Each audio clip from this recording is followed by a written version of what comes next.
درود به همگی. به سری آموزش‌های هواپیمای مسرشمیت 262 UA1A5 در بازی وار تاندر خوش اومدین. این هواپیما فقط یک توپ 50 میلیمتری داره و مناسب شکار تانکه.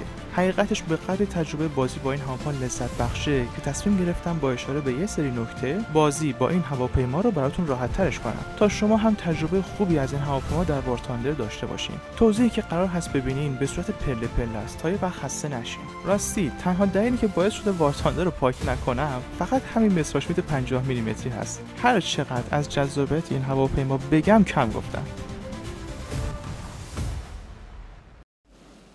سلام و درود. این قسمت با زمین شهری شروع میکنیم. در محیط شهری باید سریعتر از شیرجه برگردم وگرنه ممکنه به ساختمونا بخورم و شناسایی هم مشکل تره چون راحت میشه بین ساختمونا مخفی شد. یه شیرجه میزنم بلکه همزمان بتونم یکی رو هم ببینم. خب خوبه، یکی اینجا شلیک کرد. همینو میزنم.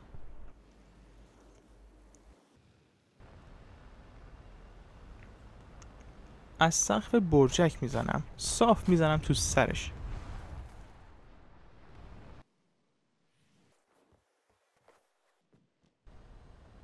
شما هم دیدینش؟ یه تانک داره کنار رودخونه حرکت میکنه. تانک‌های متحرک شکارشون مشکله، اما اگه سرعتشون کم باشه و مسیر مشخص و قابل پیش بینی برن میشه یه کارایی کرد.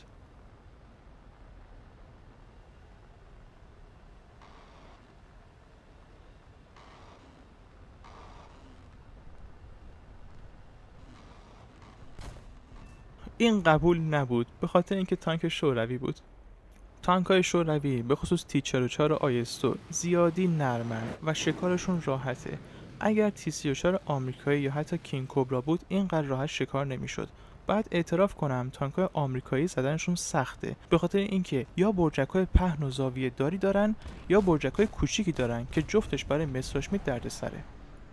یه T-44 دیگه T-44 رو میتونم ماشین کاغذی هم لقب بدم. صدای جت این هواپیمای همتیمون منو ترسون. فکر کردم یکی دنبالمه. یه تانک هم اونجا میبینم. من همیشه یکم بالاتر از تانکی که میبینم هدف میگیرم چون نمیخوام خیلی سریع زاویه شیرجه‌مو از دست بدم. پس وقتی میگم تانک میبینم یکم پایینتر از محلی هست که هدف گرفتم. داره تیر میزنه. ریسک نمیکنم. احتمالاً T-34 آمریکاییه. صبر میکنم حواسش پرت بشه. بعد میزنمش. یا اصلا یکی دیگر رو میزنم.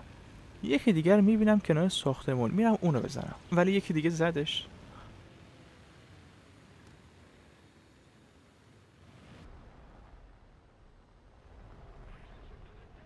بچه‌ها یکی رو نزدیک پل علامت میزنن. هنوز ندیدمش. شیرجه میزنم تا موقعی که دیدمش بزنمش. شلیکشو دیدم.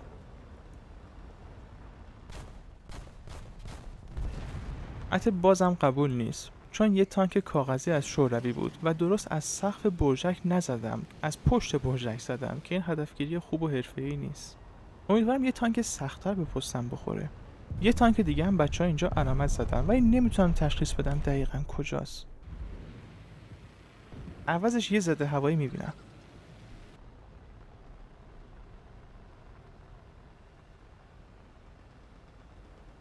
حواسش هم به من نیست، داره یکی دیگر رو میزنه.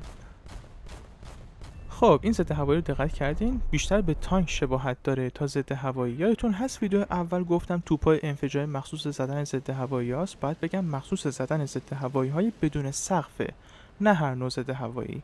ببینم توی این شیرجه کی رو میتونم بزنم. یه تانک خیلی بزرگ میبینم. بله از این توپای خودکششیه. راحت و از هر جایشون میشه اینا رو زد، اما خدمه زیادی دارن که معمولا زنده میمونن. دود زده رفته تو دود. مهم نیست. عوضش یه تانک دیگه میبینم که داره حرکت میکنه. پس اول موتورش رو میزنم بعد با خیال راحت از پشت رو برجک شیرجه میزنم.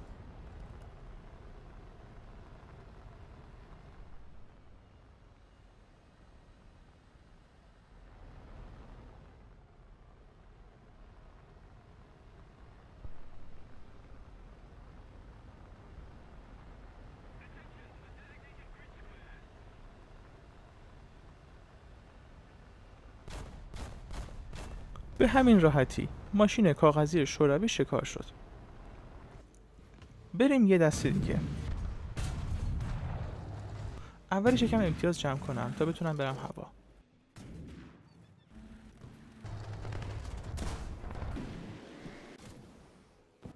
حتما توجه کنین که از کجا قرار ریسپان بشین.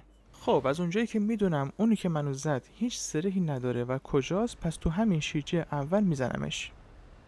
یکی هست که اینجاست، ولی این نبود. این یکی بود. هیکلش زیادی بزرگه، پس نمیتونست اونی که اول دیدم باشه. اولی بیشتر به شرمن شباهت داشت. تانکایی که تو صحرا هستن و خیلی راحت‌تر میشه شناسایی کرد. روی یه زمین یک دست و یه رنگ، هر نقطه سیاه رنگ میتونه یه تانک باشه که این واقعا کار منو راحت میکنه.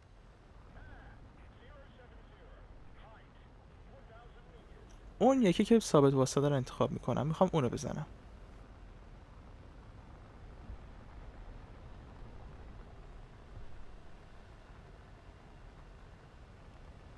شانسو زدنش، پس این یکی رو میزنم.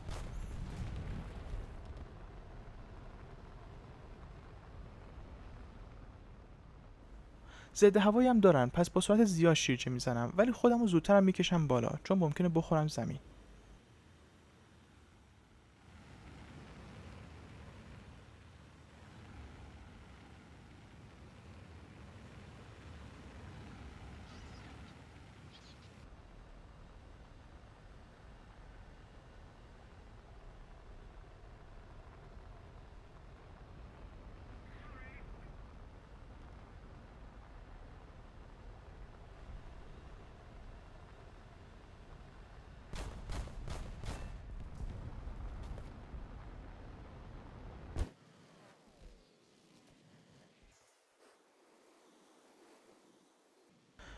یه ضد هوایی رو کنار سنگ میبینم که حواسش هم به من نیست، پس میخوام اونو بزنم. قبل از شیرجه زدن یه مقدار زاویه شیرجه‌مو کمتر میکنم تا الکی نخورم زمین.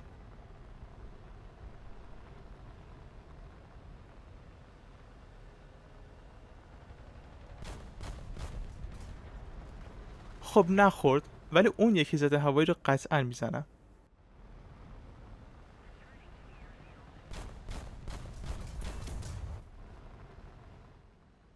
بازم از ارتفاع بالا پرواز میکنم که هواپا منو نزنه.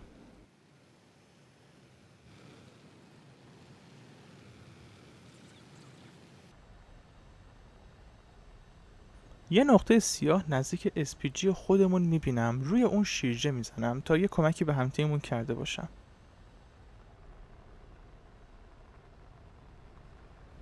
داره حرکت میکنه، امیدوارم یه جا ثابت واسه.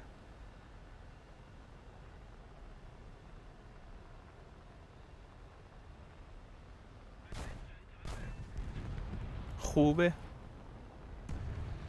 دقت کنین وقتی که از ارتفاع بالا شیرجه میزنم سرعتم خیلی زیاد میشه، پس باید زودتر خودمو بکشم بالا وگرنه میخورم زمین.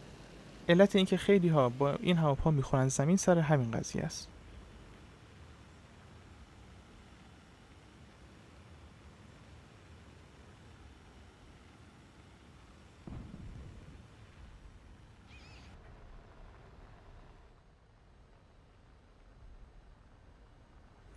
دو مرتبه ارتفاع میگیرم و میرم حالت شناسایی. یکی رو سمت خونه ها میبینم.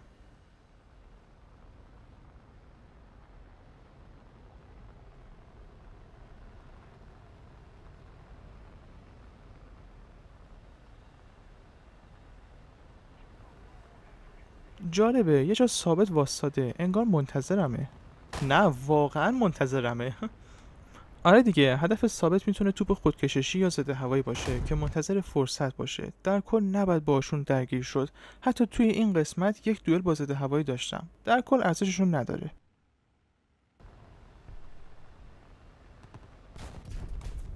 به پایان این قسمت رسیدیم. تا ویدیو بعدی، بدرود.